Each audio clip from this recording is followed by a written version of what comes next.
మచిలీపట్నం నియోజకవర్గం హాట్ రాజకీయాలకు పెట్టింది పేరు. ఇక్కడ కాపు సామాజిక వర్గం ఓట్లు బలంగా ఉన్నాయి.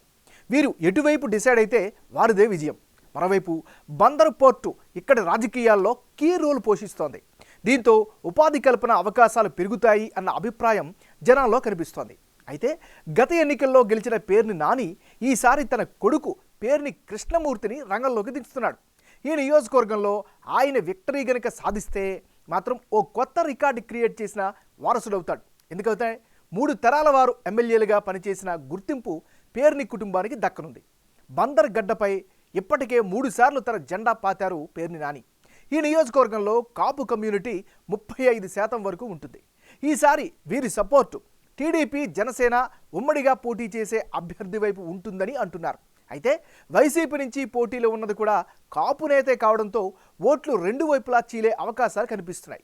అయితే చీలే ఓట్లలో పెద్ద షేరు మాత్రం టీడీపీ జనసేనకే వెళ్తుంది అన్న అంచనాలు కూడా ఉన్నాయి. మరి మచిలీపట్నం నియోజకవర్గ ఓటర్ నాడి ఎలా ఉందో తెలుసుకునే ముందు 2019 అసెంబ్లీ ఫలితాలను ఒకసారి పరిశీలిద్దాం. 2019 ఎన్నికల్లో పేర్ని నాని వర్సెస్ కొల్లు రవీంద్ర వీళ్ళిద్దరి మధ్య ప్రధానంగా పోటీ జరిగింది.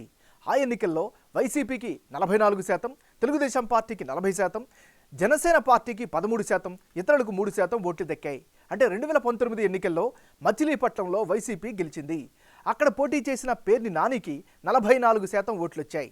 అదే సమయంలో తెలుగుదేశం పార్టీ నుంచి పోటీ చేసిన కొల్లు రవీంద్ర 40% ఓట్లు రాబట్టగలిగారు. అలాగే జనసేన కూడా పోటీలో ఉండడం, బండి రామకృష్ణ పోటీ చేయడంతో ఆయనకు 13% ఓట్లు పడ్డాయి. ఈ వేసిన ఓట్లలో చాలామంది కాపు సామాజిక వర్గం వారే ఉన్నారని తేలింది. గత ప్రభుత్వంలో కొల్లి రవీంద్ర మంత్రిగా పనిచేసిన మచిలీపట్నం సెగ్మెంట్ అంతగా అభివృద్ధి చేయలేకపోయారు అన్న పాయింట్పై ఓడిపోయారు అన్న లెక్కలు తెరపైకి వచ్చాయి. మరి ఈసారి ఎన్నికల్లో మచిలీపట్నం సెగ్మెంట్లో రాజకీయం ఎలా ఉండబోతుందో big TV exclusive detailed election సర్వేలో వెల్లడైన అభిప్రాయాలను ఇప్పుడు పరిశీలిద్దాం.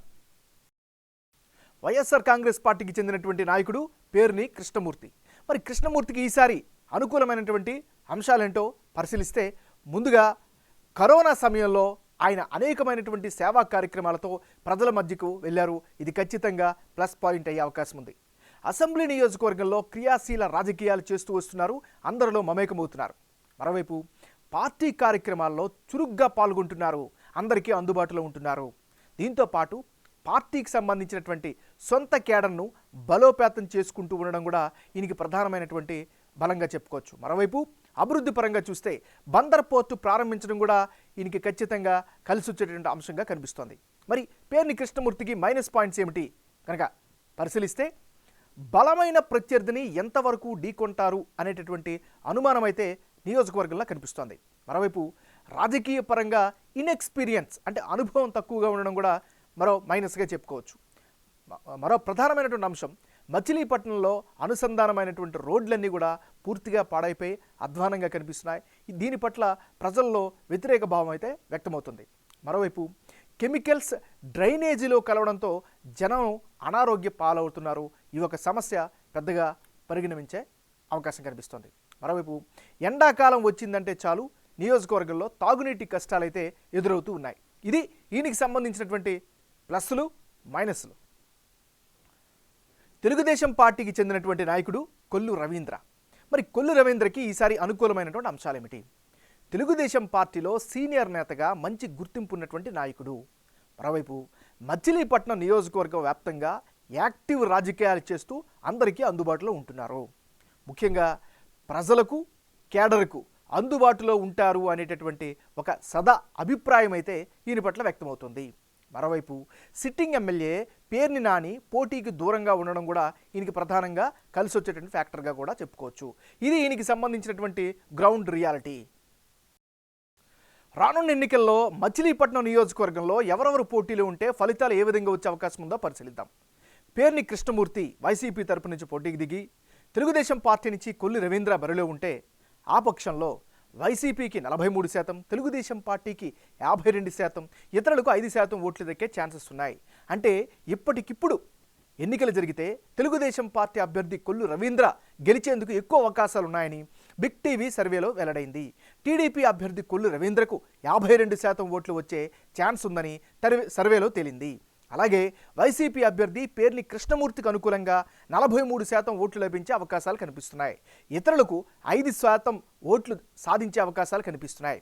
తెలుగుదేశం పార్టీ ఓటు షేర్ పెరగడానికి కారణం కాపు ఓట్లు అని తేలింది.